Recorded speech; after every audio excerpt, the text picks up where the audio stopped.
chance to spend time with people actually working in the practice of agriculture, following agroecological principles, following organic principles, and working to change food systems.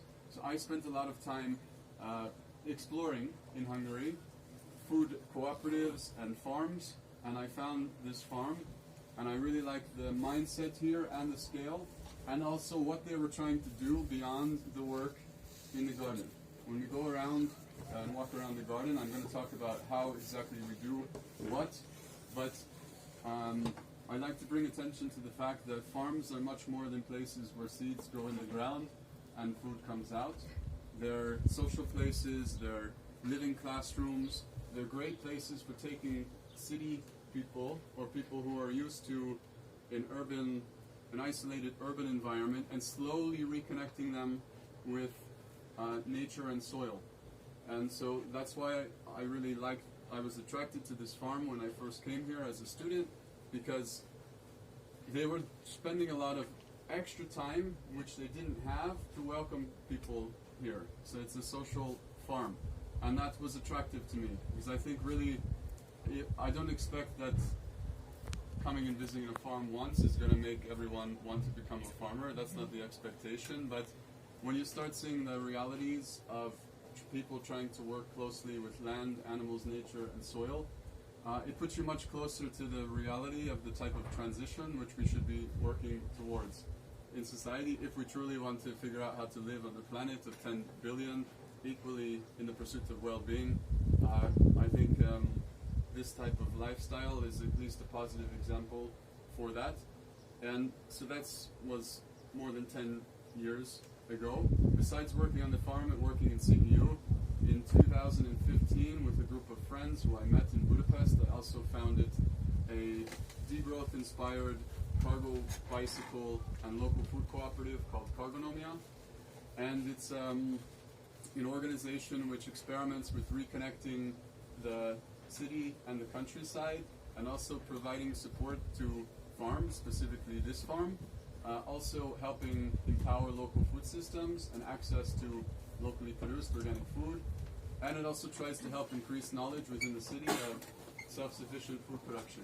So we have 2 urban gardening projects, we have a cargo bicycle center, we have partnerships with a lot of other civil society, civic groups in Hungary, and we host regularly throughout the year trainees who are not necessarily looking to become farmers, but they're studying right now in the university, likely as an engineer or likely in an environmental science program.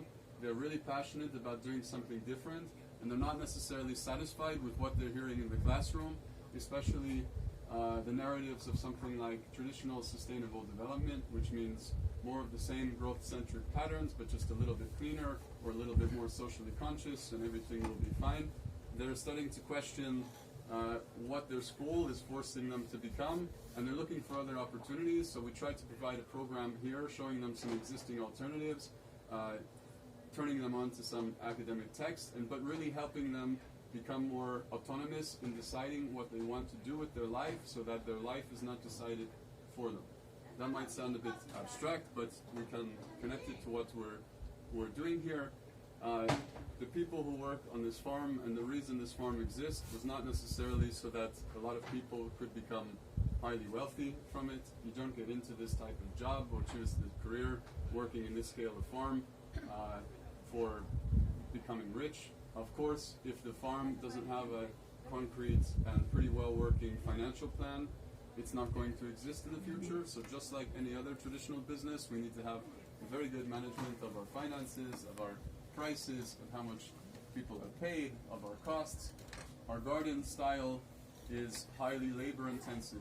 Hand labor is our biggest cost. One of the positives of our type of agricultural system is that we're not working with a lot of big machines. We see a machine behind us. I'll explain why it's a bit of a misnomer to see this tractor, because we're not using it to work in soil, but the work here in such a diverse garden is very labor intensive, so we always have to be very concerned that we're working efficiently, because it simply won't work if things aren't well planned, well communicated, and done in the way that they should be.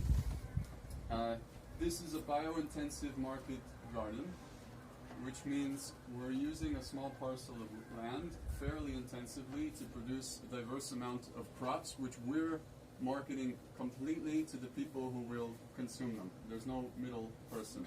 So everything we produce, we're also responsible for selling, and we sell them to 85% of the places we're selling them to are mostly to families who cook them at home. From time to time, we can make relationships with some food cooperatives. From time to time, we can make relationships with some restaurants, but it's not really worth it for us if there's a middleman involved, because our price margins are so low that if we have to give a percentage of the price to someone else to then distribute it, it doesn't really work for us. So this is a good thing, because we have direct communication with the people who buy and taste and cook our food, but it is a lot of work as well. So we're a team of about 5 people who do all of this behind us. There's 2 people who on Wednesdays prepare anywhere between 100 and 150 individual box orders, which go to the city on Thursday. And then there's 1 or 2 people who help someone who works on the farm who goes to the market on Saturday, because it's a lot of work to set up the stand, to keep the stand looking nice, to deal with 50 people when they come at once. So we can say that there's about 10 to 15 people who earn a part of their income or all of their income from this 1 hectare of vegetable production. The whole area of land is 3.5 hectares, but 2.5 hectares are dedicated towards, it's like a mini rotational grazing land for 5 sheep, and also that place where we produce food for the horse, which we have, which we still work with. It's not a jumping horse or equestrian, it's a working horse, and I'll talk more about how we integrate animals into our system and why that's a key factor. The village that we're in is historically an agricultural village.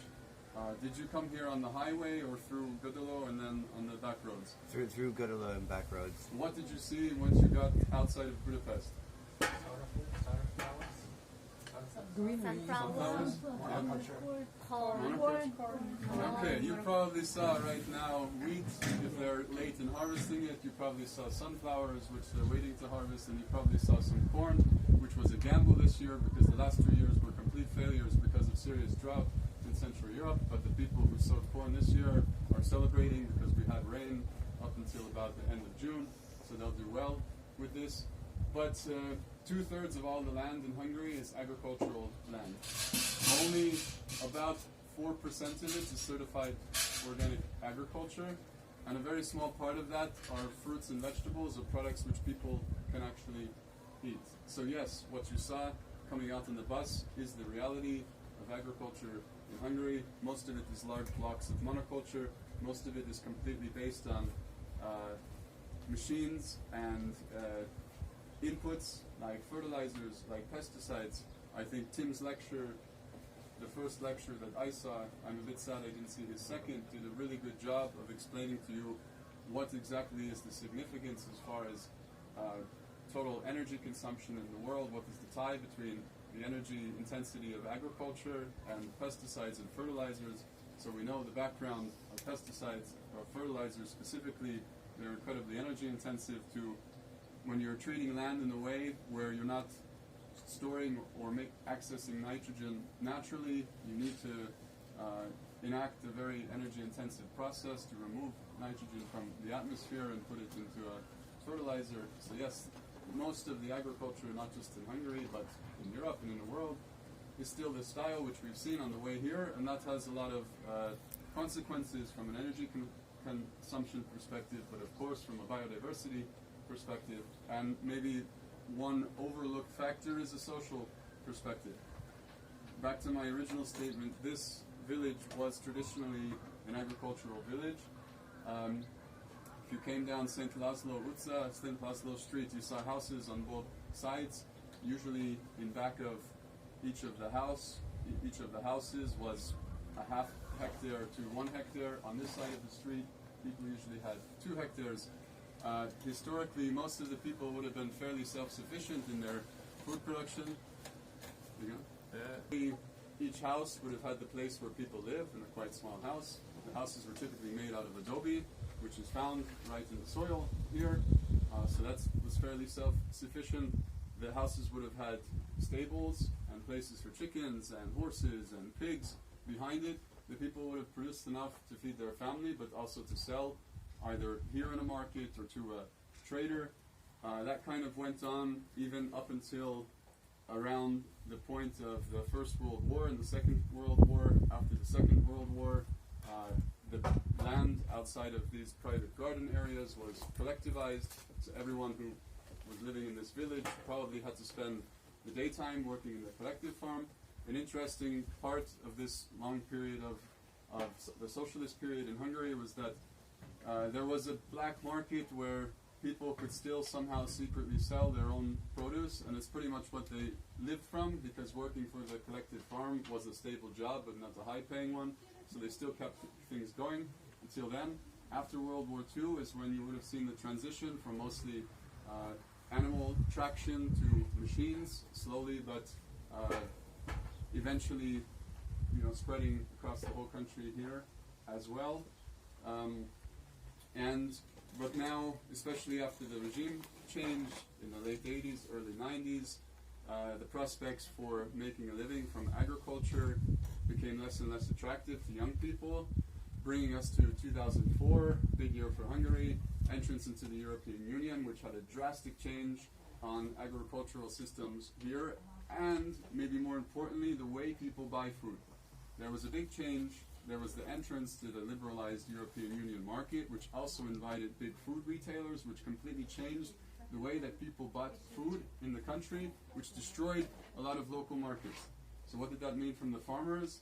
They were thrown into this big liberal European market. They thought that it was going to be great to get good prices for exporting, but instead the prices that they were getting from the local market were forced down through the commodification and answering to the global price. So it was a big flux. Also, they tried to retroactively reward land back to people whose families historically owned it before it was taken over by the state. And hundreds of thousands of people who weren't working as farmers got back parcels of land, said, that sounds great, but I've been living in Budapest for 20 years, what the heck am I supposed to do with 40 hectares, 250 kilometers away from me, somewhere in the countryside?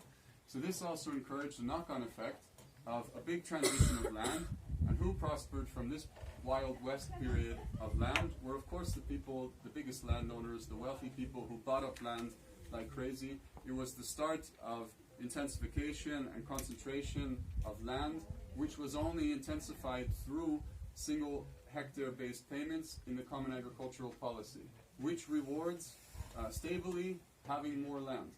This process of intensification is still being carried on right now in Hungary, because politically it's a much safer way to reward loyalty or to reward the friends of politicians in power with land, which is worth a lot of money, rather than just giving them a big bag of cash, like may have went on 10 or 15 years ago. That's more easily traceable, and the corruption connected to it. But land is still a very valuable commodity now. Where we stand currently in Hungary is that we have this big opposites. Most of the area of land is controlled by a few people who have mega farms. Then there's a huge amount of people who have really small parcels of land, under 5 hectares, under 2 hectares. They're huge in number, but there are a lot of people, but relatively insignificant when we talk about the overall amount of production. Then in between, you have this ever-shrinking number of the romanticized, often spoken about traditional family farm, which might be 10 to 100 hectares. These people are disappearing because for them to survive as big, but not nearly as big as the mega farms, it's really, really hard for them. They can't really sell their they can't really sell their products locally because there's not a lot of markets for local produce. If they export their products, since they're so small, through the lack of opportunity for economy of scale, they can't expect to get fair prices back. Their children don't want to become farmers. They might even be telling their children, whatever you do, don't become a farmer because I know what's in it for you. So this middle-sized farm is disappearing. And also, the unfortunate thing is that in the politics of agricultural support, this is the type of picture that they paint of what their policy supports, even though what their policy supports is discouraging this type of farm from existing. So that's where we stand now. Now in the village here, it's really interesting. We see our neighbor who has been farming her whole life and still doing it pretty much by herself at the highly productive level. This little, well not little, this 2-hectare patch of land between the two polytunnels also belongs to a neighbor, and he's been farming his whole life and still is. They're not organic farmers. Just because you have an organic farm doesn't mean you automatically decide that your neighbor is also organic, but they basically, everything they produce goes to the discounted market on the outside of Budapest, which sends produce to some shops or sends it abroad, but they can live from it because they're pensioners. They can live from it because they still like to do the work. It keeps them going, but I wouldn't even want to know the prices they get to go to the wholesale markets. We once had such a overflow at a bad time of salad heads that we took them to this wholesale market, and they literally wanted to give us like 30 forint for one head of salad, which in our calculated cost has at least 450 forint of labor put into it. So that's the kind of I really respect what they're doing, but having a farm this scale and going to the wholesale market is not an option for someone to feed their family, or definitely not to employ other people. So why is this farm here? You might see the guy with the straw hat coming around. His name is Matthew, and he's been working as an organic farmer for more than 30 years. He started the first CSA in Hungary 25 years ago, or maybe he's been organic farming for more than 30 years. About 25, 30 years ago, he started the first CSA in Hungary. He originally came to Hungary to manage a composting project at the university in Gödöllő, which is historically the largest agricultural university in Hungary. He started the student organic farm at this university. It's also the university which Csaba graduated from. He built it from the ground up and managed it for 8 years, and he had to do it by himself. And even though it was within walking distance from the university, it was extremely rare that any of the students studying agriculture ever came out to the farm to not just to try to learn, but to help. And it became incredibly bureaucratic, so he searched for the opportunity to establish his own farm. Started driving around in Hungary looking for the right variables to start a market garden. And what are the right variables to start the market garden? First of all, we know our most important resource is soil. We look for good soil. This village and the surrounding area is blessed with a meter-thick layer of good humus. This part of the village, it's a very heavy clay, which has its advantages and disadvantages, but the soil is perfectly good for producing a wide variety of vegetables. Second thing, once you realize that you found some good soil, you have to think about how the whole thing is going to work. Who and what is your market? So, as an organic farmer in Hungary, if you want to sell your produce within the country, you're inextricably linked to the market in Budapest, because that's where the concentration of conscious consumers are, or those looking for organic, or those looking for some differentiated products. So where we are now, you know the route, you cannot by bus. We're a bit over an hour from Budapest. Of course, you can have an organic farm somewhere else in the countryside, but this, 1 hour into the city compared to 3 hours or 3.5 hours, that adds up over the week. So it was good to be located here. And at the time when the farm was established, buying land in this village was still relatively affordable. So would be the third reason, of course, the price. So you think soil and resources, where is your market, and then how much does it cost to try to start a farm there? So there are three of the main factors of how the farm ended up here. And that's when the farm first started. There was pretty much nothing really. There weren't necessarily the tools to have a market garden in this area. So you had to think strategically, what is necessary to get a farm up and going for production? What might you think are some of the tools that you need to turn a bare area of land into a working market garden? What did we have to do? Huh? Plow. Interesting. So at the time, 10 or 12 years ago, maybe the first thought would have been to plow, but I'll talk about why That's No. not the approach now. But yeah, okay. But So because we're, of it's been used intensively, it's been compacted, and you want to restore that. that's yeah. Potentially, yeah. But even before we get to plowing, what else might you need? What? If you're thinking of growing and selling produce, seeds, yes. Consultancy, business, you might be able to be clever enough to get some investment for your startup. But when you're saying, I want to have a small, highly complex farm which grows food and sells it to people within 50 kilometers of them, there's not a lot of big investors waiting around to give money to this type of operation. So basically you had to try to, in a rudimentary way, start with what we had, which was nothing, but build things as we could. So for this type of farm, the most important thing first was to have an irrigation system, because we do need to water. Second, to have some polytunnels, which help us start earlier and end the season later. And then another overlooked thing is like washing areas, storage areas, places to pack boxes. So we converted these old buildings into simple washing and preparation areas. Slowly by slowly, built a barn for the horse, got a horse, built a chicken house for the chickens, built the chickens. In a few years later, decided we need more production from the polytunnels, built the big polytunnels, extended the irrigation system, renovated the washing area, built a walk-in fridge. But this process of infrastructural development is never done. We're still not nearly where we need to be to have the proper infrastructure to make the work easier and more efficient. So usually each year at the end of the year we have like a talk where we make a list, we make like a dream list, and it's a hard process of, if the list is 50 things, scraping out 49 of them and picking one thing to help improve our on-farm infrastructure. Someone asked about water already, and that's a good question. Our big investment of this year was trying to improve and automize our irrigation system, not so that we could use more water, but so that we could use water smarter.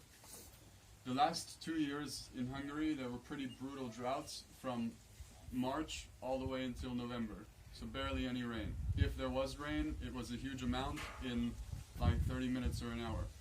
The soil you saw on the way here in the bus, because of the way it's treated, because of what's sprayed on it, it can't even absorb the water that falls on it.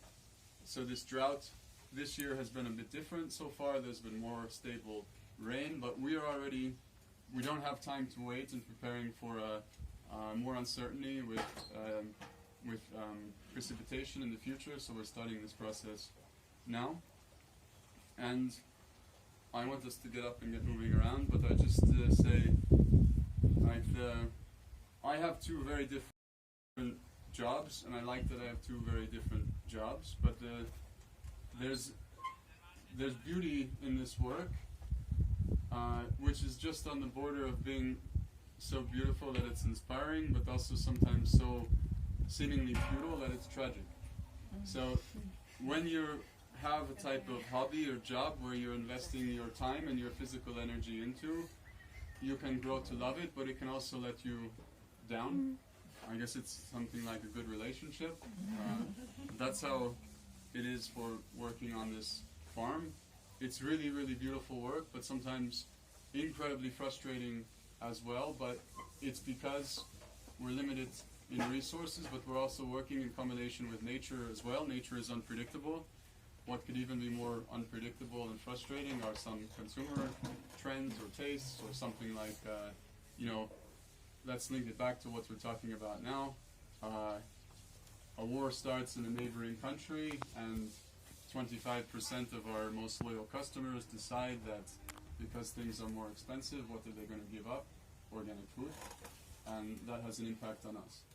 Or, talking about the other farmers who are in a less resilient position, the prices for their inputs increased 30%, 40% in 1 year because of a war breaking out in another country. So there's a lot of unpredictability. And that's not saying it to be like pessimistic. That's the reality, and that's also a beautiful thing as well. And I'm happy to be. I feel very happy to be working in this team because we always figure out a way how to deal with it. Sometimes, of course, yeah, there's stress, but one of our strengths is this resiliency, both as people who could endure the physical challenge, but can endure these things that we can't control and somehow get over it. But we're always trying to get better, and also we can't just look for people who know how to garden very well. Within our small team of 5 or 6 people who work here, we need gardeners, we need an accountant, we need a communication expert, we need someone who is willing to host, teach, to work with students, to work with other farmers. We need activists. We need people who have a knowledge of fruits, vegetables, animals as well. And to put this, find 5 or 6 people who can do all of this is a big challenge. The production side we can handle. The wonderful problem we have when we produce something beautiful and want to do something with it, that's more of a challenge. So this work is not simple physical work. It's a thinking person's work as well, and I really respect the people who live from agriculture. I still won't call myself a farmer. I'm afraid to. I'm not afraid to use the word, but I have a high level of respect from people who earn their complete living from farming, and from people who also give the opportunity to earn a living to someone else through their agricultural activities. I'm somewhere in between as a somewhat academic, but also embedded in a garden, and I won't call myself a farmer until it would shift to where I'm completely responsible for a piece of land and what comes from it to earn a living, and also to give a job to someone else. But for me, this position in the middle is the best use of my resources, because I didn't grow up in an agricultural family. I grew up and was sensitized in this education system. I have some skills which I developed there, which I can contribute to this team. But I really like physical work, and I like learning how things should be done in the garden as well. So that's how I try to use the physical and mental capacity that I have. So I want to stop here and ask you some questions before we go around in the garden. What is productive from a healthy and nutrient, even from a calorie perspective, as 1.5 hectares of what starts back there? That's fact, that's period. There's hundreds of thousands of hectares of decent land in Hungary where a farm like this can be replicated. That's the physical question. Can it be built? Can you put the seeds in the ground and get the food back from it? Yes. The more difficult question is the market side of it. Is the market here ready for this?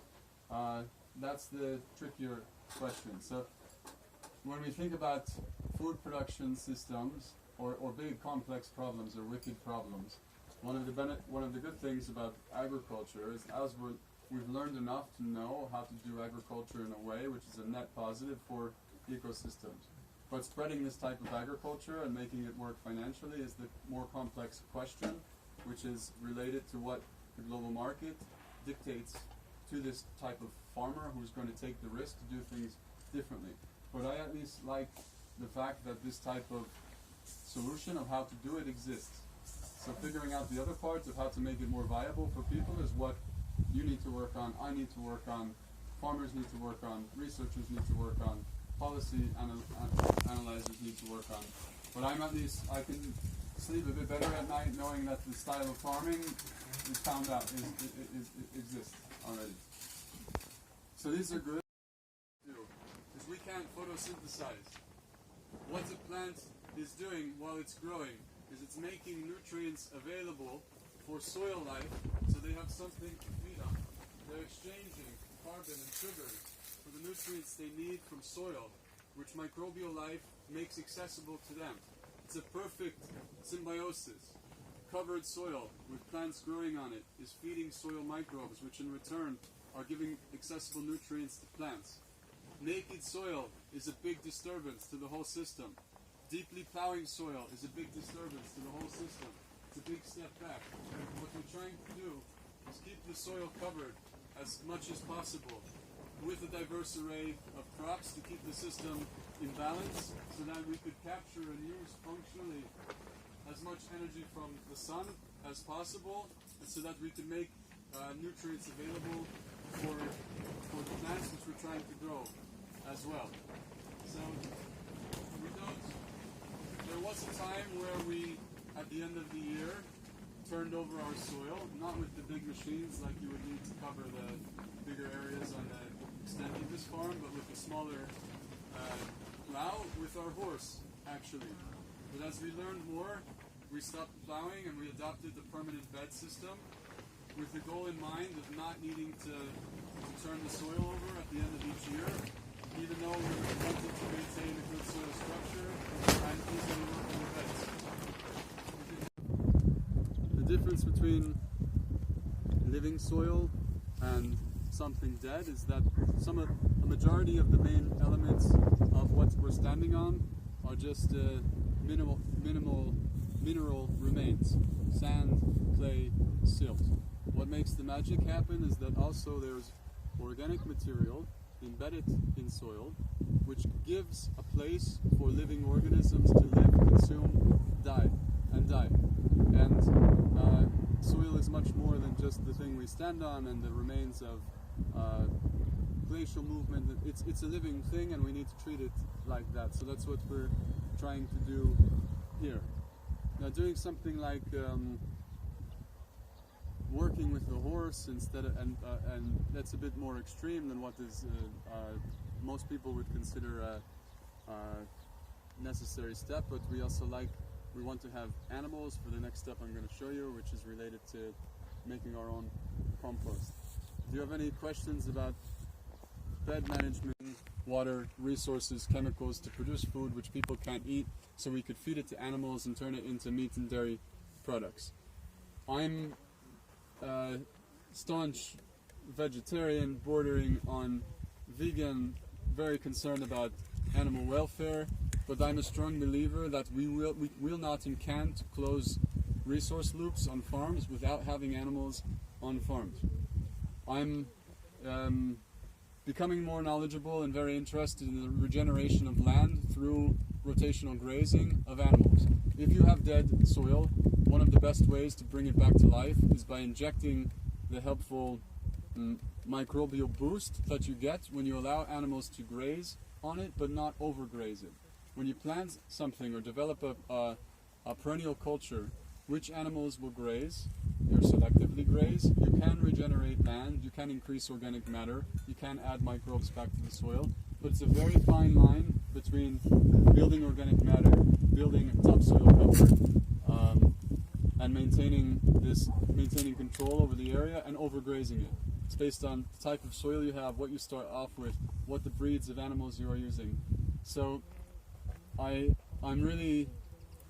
think it's very positive that more bigger farmers are turning towards tillage reduction and cover crops, constant cover crops, and this type of rotational grazing.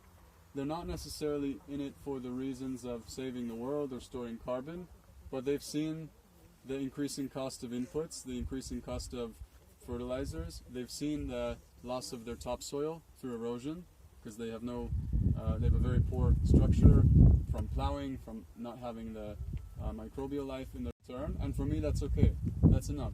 I still think we have some difficult questions to ask about how many animals are right for the size of land where they are. We then of course have a bigger question to ask of how do we take this archipelago of people doing it the right way or a better way and start thinking about complete ecosystems and how to start regenerating whole watersheds or whole parts of bigger. So a farmer doing something right should be connected somehow to the forest next to it, should be connected to the river or lake next to it. That's where we need to go if we truly want to start rebuilding ecosystems, bringing back biodiversity. But all a farmer can control is the land which they have. But that's where I expect it to be coming from policymakers, to see, okay, we have this resource, which are innovative farmers already doing what they can to increase the health of their soil and add back some biodiversity. Let's look at the bigger perspective at the municipal level, at the county level, to still start thinking about some interlinkages. Let's train some people to be implementers of adding biodiversity back to landscapes. let's retrain water engineers so that we don't send water out of areas faster than it can be faster than it can infiltrate in the soil. These are the type of things which I think are the jobs of tomorrow, which I hope become more into focus, but it's up to us to do that. So let's go back.